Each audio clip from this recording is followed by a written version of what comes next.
안녕하세요. 반갑습니다. 오늘 하루도 그리스도를 본받으며 하나님과 동행하시는 귀하고 복된 날이 되시기를 기도합니다. 이제 우리 함께 찬양 드리겠는데요. 주님의 마음을 본받는 예수님의 제자가 되기를 원하는 이러한 마음으로, 기도하는 마음으로 함께 찬양하겠습니다.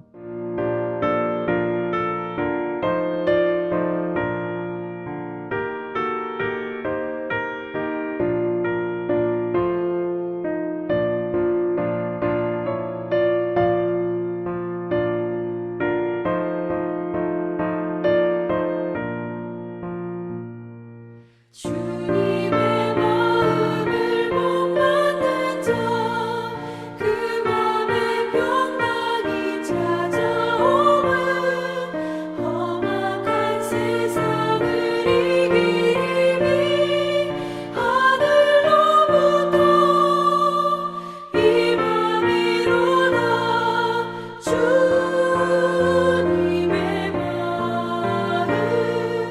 마음 본받아 살면서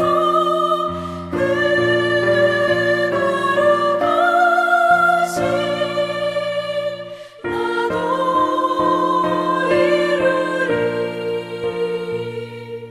주 모습 내 눈에 안 보이며 그 음성 내 귀에 안 들려도 내 영혼 날마다 주를 만나 신령한 말씀 늘 배우도다. 주님의 마음 본받아 살면서 주님의 거룩하신 나도 이루리.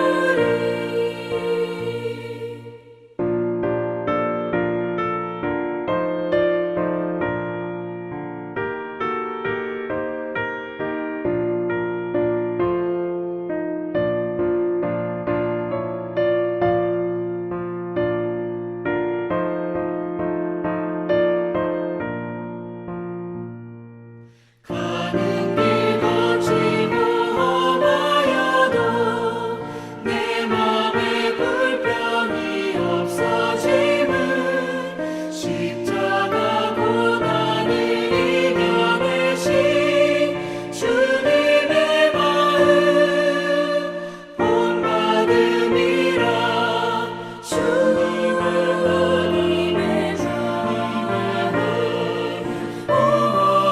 본받아 살면서 주님의 거룩하신 나도 이루리. 주 예수 세상에 다시 오실 그날의 무성도 변화하여 주님의 빛나는 그 영상을 다 함께 보며 주 찬양하리. 주님의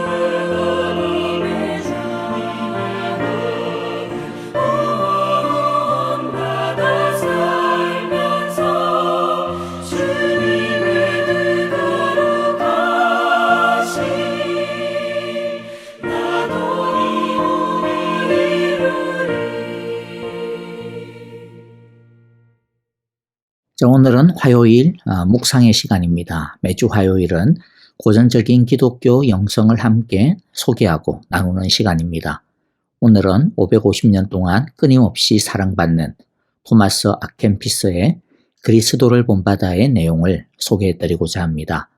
먼저 토마스 아켄피스와 그리스도를 본받아를 조금 소개해드리도록 하겠습니다.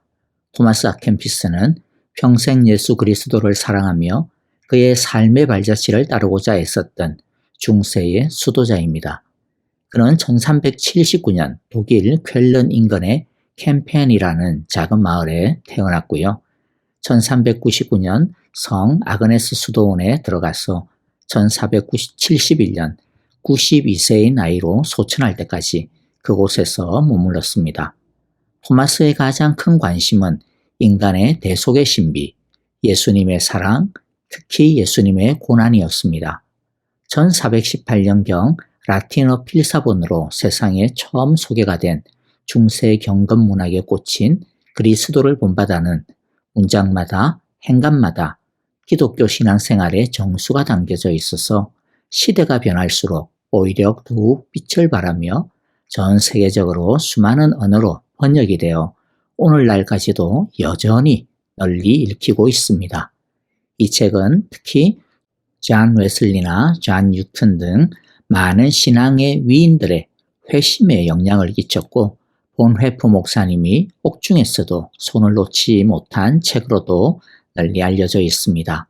자, 이제 그리스도를 본받아 제1권의 제1장을 여러분들에게 소개해 드리겠습니다. 제목은 그리스도인으로 산다는 것입니다. 먼저 하나님의 말씀을 읽어 드리겠습니다. 요한복음 8장 12절입니다. 예수께서 다시 그들에게 말씀하셨다. 나는 세상의 빛이다. 나를 따르는 사람은 어둠 속에 다니지 아니하고 생명의 빛을 얻을 것이다. 아멘. 자, 이제 1장 본문을 읽어드리도록 하겠습니다. 요한복음 8장 12절에서 나를 따르는 사람은 누구든지 어둠의 길을 걷지 않을 것이다 라고 주님께서 말씀하셨는데, 이 말씀은 진정으로 가르침을 받기를 원하고 분별 없는 마음에서 해방되기를 원한다면 그리스도의 생애와 그분이 걸어온 길을 본받아 행하라고 권고하시는 말씀입니다. 그러므로 예수 그리스도의 생애를 깊이 되새겨보는 것이 우리가 가장 먼저 해야 할 일입니다. 그리스도의 가르침은 모든 성인들의 가르침을 초월합니다. 그리스도의 영을 가진 사람은 그분의 가르침에 숨겨진 만나를 발견할 수 있습니다. 하지만 안타깝게도 많은 사람들이 복음을 아무리 많이 들어도 복음에 대한 갈망을 의식하지 못합니다. 이는 사람들 안에 그리스도의 영이 없기 때문입니다. 그리스도의 말씀을 온전히 그리고 의욕적으로 알고자 하는 사람은 자신의 전 생애가 그리스도의 생과 닮게 되도록 모든 노력을 기울여야 할 것입니다. 만일 겸손함이 없이 성부, 성자, 성령, 성삼위를 거스르는 행동을 한다면 성삼위 하나님에 대해서 아무리 깊이 있게 이야기한들 무슨 유익이 있겠습니까? 사람을 거룩하고 의롭게 만드는 것은 많은 말이나 깊이 있는 지식이 아니라 말이 아니라 경건의 삶입니다. 그래서 나는 그리스도를 닮아가는 이 경건의 삶이라고 하는 말이 무슨 의미일까? 그것에 대해서 공부하고 연구하고 토론하고 그러기보다는 오히려 내 죄를 회개하고 싶은 생각이 더 간절합니다. 여러분이 성경 전체와 모든 철학자의 말을 비상적으로 안다 하더라도 하나님의 은혜가 없으면 무슨 소용이 있겠습니까? 하나님에 대한 사랑과 하나님만을 섬기는 일을 제외하고는 헛되고 헛되며 만사가 헛된 것입니다. 이 세상을 사랑하는 것을 그치고 하나님 나라를 향해 나아가는 것이 최고의 지혜입니다. 사라져 없어져 버릴 이 세상의 부를 추구하고 그것에 목숨을 걸고 그것에 희망을 거는 것은 헛된 일입니다. 명예를 갈망하고 높은 지위를 탐하는 것 또한 헛된 일입니다. 육체의 욕망을 따르고 또한 후에 엄한 벌을 받을 것이 분명한 일을 갈망하는 것도 헛된 일입니다. 오래 살기를 희망하며 선한 삶을 생각하지 않는 것도 헛된 일입니다. 이 땅의 삶에만 매달리고 장차 올 일들을 예상하지 않는 것도 헛된 일입니다. 빠른 속도로 사라져 없어져 버리고 마는 이 세상의 것을 사랑하는 것도 헛된 일이며 끝없는 기쁨이 있는 곳으로 서둘러 가지 아니하는 것도 헛된 일입니다. 전도서 1장 8절의 말씀처럼 눈은 보아도 족함이었고 귀는 들어도 가득 차지 아니한다라고 하는 이 지혜의 말씀을 마음에 새기기를 원합니다. 여러분의 마음을 돌이켜 눈에 보이는 것만 사랑할 뿐만 아니라 눈에 보이지 아니하는 하나님의 나라와 그의 의를 사랑하십시오.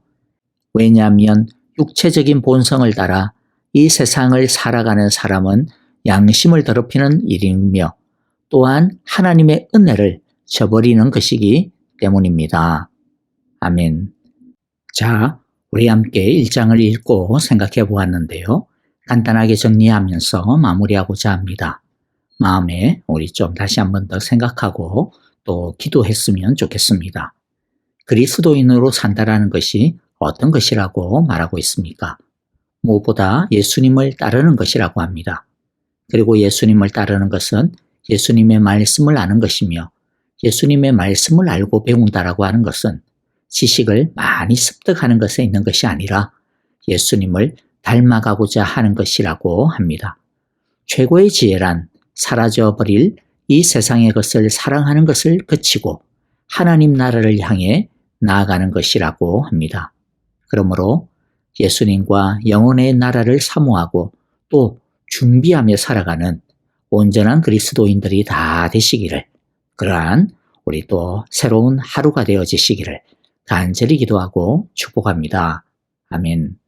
자, 오늘 우리에게 주신 귀한 말씀들 마음에 한번 새기시면서요, 함께 기도했으면 좋겠습니다. 교회와 형제자매들을 위하여 기도하시기를 바랍니다. 목장의 식구들을 생각하시면서 우리 영적인 필요, 육적인 필요, 삶의 필요들을 가지고 함께 중보했으면 좋겠고요. 특별히 연로하신 분들 또 아프신 성도님들 있습니다.